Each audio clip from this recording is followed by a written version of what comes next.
ఉన్నాయన్నమాట. మొదటి అధ్యాయంలో దహన బలి, రెండవ అధ్యాయంలో నైవేద్యము, మూడవ అధ్యాయంలో సమాధాన బలి, నాలుగవ అధ్యాయంలో పాప పరిహారార్థ బలి, ఐదవ అధ్యాయంలో అపరాధ పరిహారార్థ బలి. అంటే ఈ లేవీ కాండంలో ఈ 5 రకాల అర్పణలు ఉన్నాయి. మరి ఇవి ఇమ్మని చెప్పింది ఎవరు? దేవుడే కదా. మళ్ళీ ఏమంటాడు? నాకు ఇష్టం కాదు అంటాడు. ఇదేంటండి? ఎవరైనాను గొర్రెపిల్ల తేకపోతే పావురమన్నా అర్పించమన్నాడు, కోడె తేకపోతే గొర్రెపిల్లన్నే ఇమ్మన్నాడు. తెమ్మని ఏమడుగుతారంటే, బలియు అర్పణయు నీవు కోరలేదు, పాప పరిహారార్థ బలులు నీకు ఇష్టమైనవి కాదు, పూర్ణ హోమములు నీకు ఇష్టమైనవి కాదు, నేను ఈ లోకంలోనికి రావటం నీకు ఇష్టం, శరీరాన్ని ధరించుకోవటం నీకు ఇష్టం, నా శరీరాన్ని అర్పించటం నీకు ఇష్టం. ఒక మాటలో చెప్పాలంటే నేను అర్పించబడటమే నీకు ఇష్టం అంటున్నాడు కదా యేసు ప్రభు.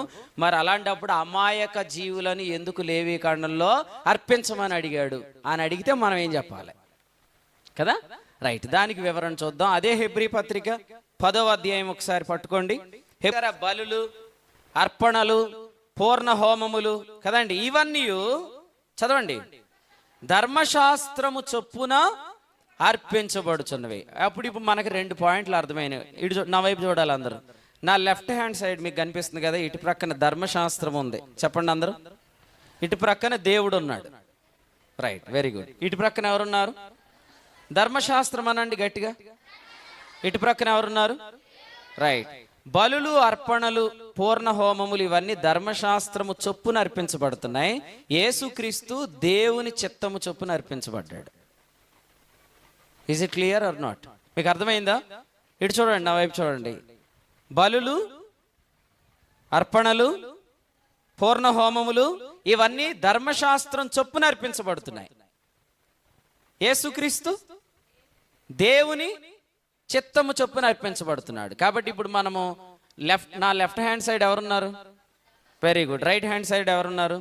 దేవుడు. దేవుడు మిమ్మల్ని దీవించును గాక. ఓకే, ఇప్పుడు మీరు రోమాపత్రిక 8వ అధ్యాయం 2వ వచనాన్ని తీసి చదవండి. రోమీయులకు రాసిన పత్రిక 8వ అధ్యాయము 2వ వచనం.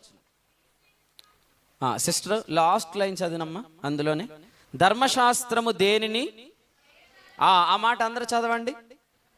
ధర్మశాస్త్రము దేనిని చెయ్యలేదో దానిని దేవుడు చేశాడు. బలులు, అర్పణలు ఇది అర్పించింది. కానీ ఈ కేటగిరీలో ఎవరు రాలేదు? వెరీ గుడ్ అండి, దేవునికి స్తోత్రం. ప్రభు మిమ్మల్ని దీవించును గాక.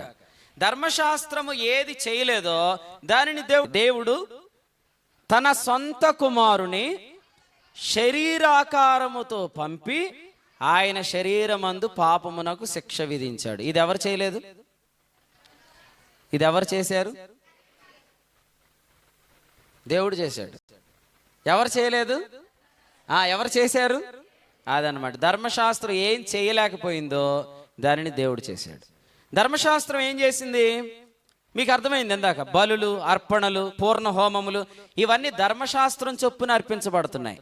కానీ యేసు ప్రభు మాత్రం దేవుని చొప్పున, ఇంకా చెప్పాలంటే దేవుని చిత్తం